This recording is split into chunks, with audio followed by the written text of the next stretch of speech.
Action সরকারের বিরুদ্ধে action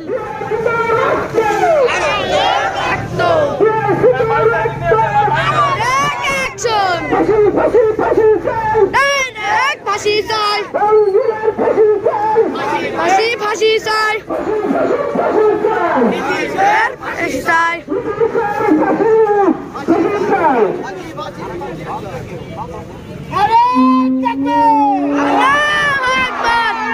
কয়েকটা কথা বলবেন বিশিষ্ট ইসলামী চিন্তাবিদ হযরত মাওলানা আল-আমিন হোসেন ফারুকী। আসসালামু আলাইকুম ওয়া রাহমাতুল্লাহ। আলহামদুলিল্লাহ ওয়াসসালাতু ওয়াসসালামু আলা রাসূলিল্লাহ ওয়া আলা আলিহি ওয়া আসহাবিহি ওয়া আহলি বাইতিহি আজমাইন। সম্মানিত উপস্থিতি, আপনারা সকলে অবগত আছেন আজকে আমরা এখানে উপস্থিত হয়েছি কোন দলীয় ব্যানারে না, আমরা আল্লাহর দলের গোলাম। কথা বলেন ঠিক কিনা? ব্যানার একটাই, আল্লাহর দলের গোলাম।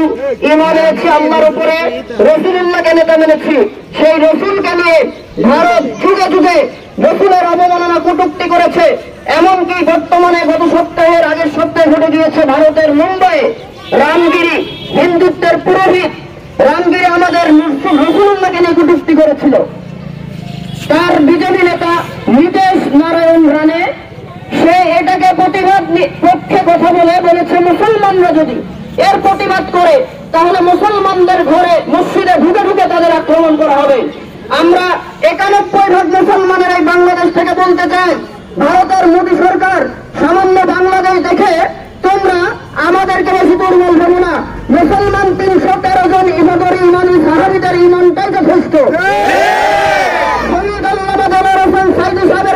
স্মরণ করে দিতে চাই, ইনশাআল্লাহ আজ অথবা কাল, এই বছর অথবা আগামী বছর এই ভারত টুকরা টুকরা হয়ে ইসলামের পতাকা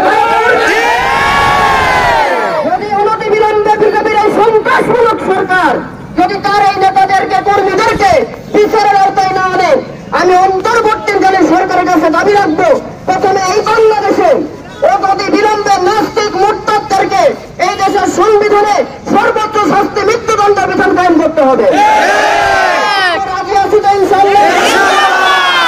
একটা দাবি চাই বাংলাদেশে, 91% মুসলমানের দেশের ইমানের দাবি। বিএনপি নয়, জামাত নয়, আওয়ামী লীগ নয়, চরমনা খেলাফত মজলিস নয়, মুসলমানের দাবি এই দেশে কোন নাস্তিক মুরতাদদেরকে ছাড় দেওয়া হবে না। সর্বোচ্চ শাস্তি মৃত্যুদণ্ড করতেই হবে, মৃত্যুদণ্ডের আইন দিতেই হবে, দিতেই হবে, দিতেই হবে। বিলম্বে ভারতের বিজেপি মোদী সরকারকে তারা জবাবদিহিতা দেওয়ার জন্য বিশেষভাবে অনুরোধ করছি। তা না হলে আমরা ভারতের থেকে সকল প্রকার ভারতকে সহায়তা করে বন্ধ করে দেবো ইনশাআল্লাহ।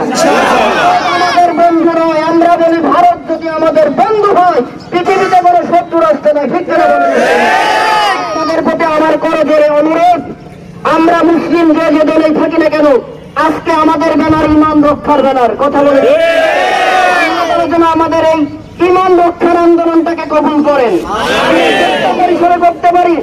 বাংলাদেশ থেকে এই ছোট্ট প্রান্তর থেকে রাসূলুল্লাহর কাছে আমরা রাসূলের পক্ষে আন্দোলন করে আল্লাহ তাআলার কাছে জানাতে চাই, আল্লাহ তাআলা যুগে যুগে নাস্তিক মুরতাদ তোমার নবীকে কটাক্ষ করেছে, এই দেশের জালেম সরকারের বিচার করুক বা না করুক, এদেরকে লাইনটা করে উত্তম বিচার করে এই জাতির সামনে দেখিয়ে দাও।